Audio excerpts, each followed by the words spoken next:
You are the perfect renegade, Fouche. Fouche, the weakest child of a middle-class family, who was a priest-teacher with religious education, entered politics on the side of the Girondins under the influence of the wind of revolution blowing in the country. He became an effective politician in a short time with his sneaky and cunning nature, knowing how to bend and twist. The clock of the French Revolution shows noon. The last king was Louis XVI. Louis is imprisoned in the Temple prison, and that day the National Convention will decide on the king. Towards the end of the vote, the Jacobins, who want the king's execution, are ahead by a narrow margin. Meanwhile, the name of Nantes MP Joseph Fouche is read. His first betrayal of Napoleon, the Jacobins wanted the voters to openly say yes or no in the square. Fouche. He would vote to pardon the king, but he realized that the Jacobins would win and immediately changed sides, saying La Morte. Morta. Morta. Morta, morta, morta. Yesterday's clergyman Fouche is now the most passionate of the Jacobins and the fiercest of the communists and atheists, because his main principle in politics is never to be on the same side as the defeated. Fouche worked closely with Mr. Robespierre. They were friends. Realizing that he would lose because of the excesses and dictatorship of the Reign of Terror, Fouche colluded with Mr. Robespierre's enemies to cause Mr. Robespierre to be arrested and executed.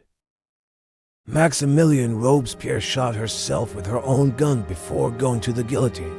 Her jaw was shattered, but they still brought her to the guillotine. That way, and her life was ended. To remain on Napoleon's side, Fouche had to prove his loyalty. To this end, he exposed an agent from whom he had received information and who was collecting secret information about Napoleon. The agent was arrested and executed. This betrayal reinforced Fouche's loyalty to Napoleon and allowed him to retain his post as Minister of the Interior. Napoleon's defeat at the Battle of Waterloo in 1815 meant a new opportunity for Fouche. He worked to hasten the fall of Napoleon and restore the Bourbon dynasty to power. When the Bourbons returned, Fouche continued to serve as Minister of the Interior in Louis XVIII's government. Fouche, who betrayed Napoleon, regained power. Joseph Fouche is one of the best renegades of the period. While he was a clergyman, he became an atheist while enlightenments were killing priests. He used Louis' vote to execute himself, had Maximilian Robespierre arrested and executed for treason, and planned a coup against Napoleon, but this plan failed. He exposed an agent who was collecting secret information about Napoleon. The agent was arrested and executed.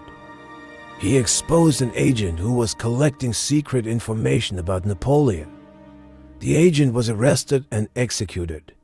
He conspired against Napoleon and ultimately hastened Napoleon's downfall. 18. He makes a deal with Louis and Fouche.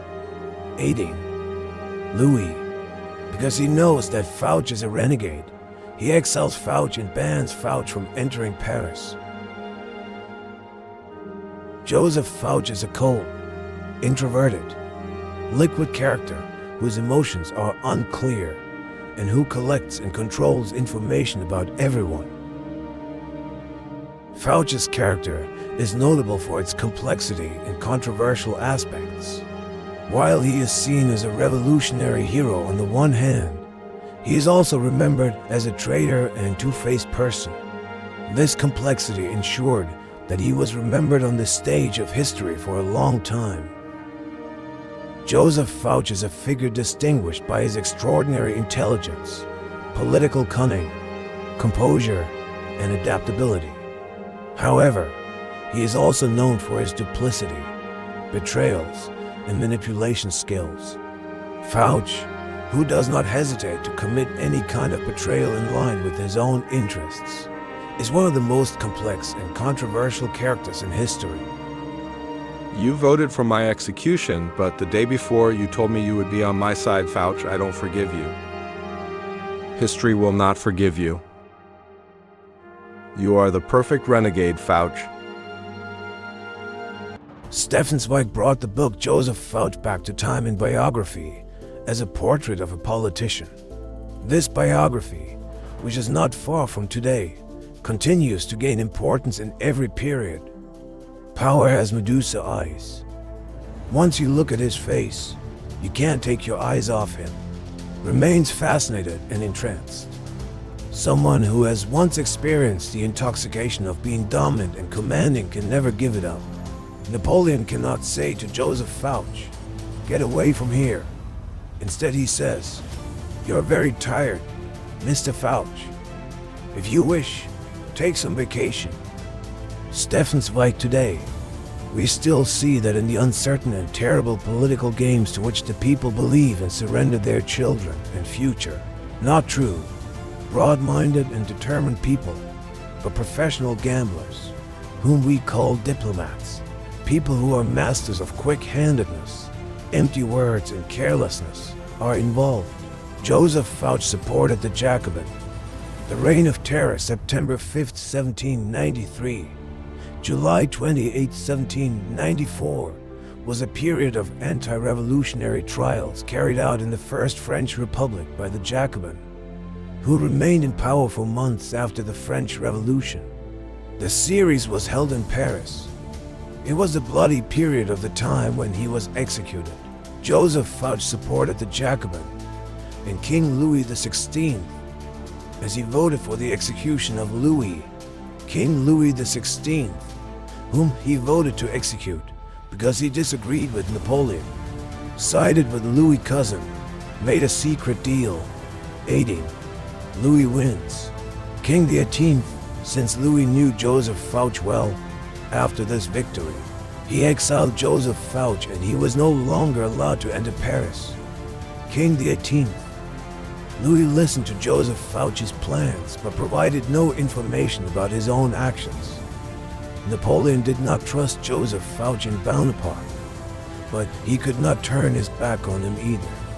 He received all the information about Napoleon from Napoleon's wife, and Napoleon learned these much later.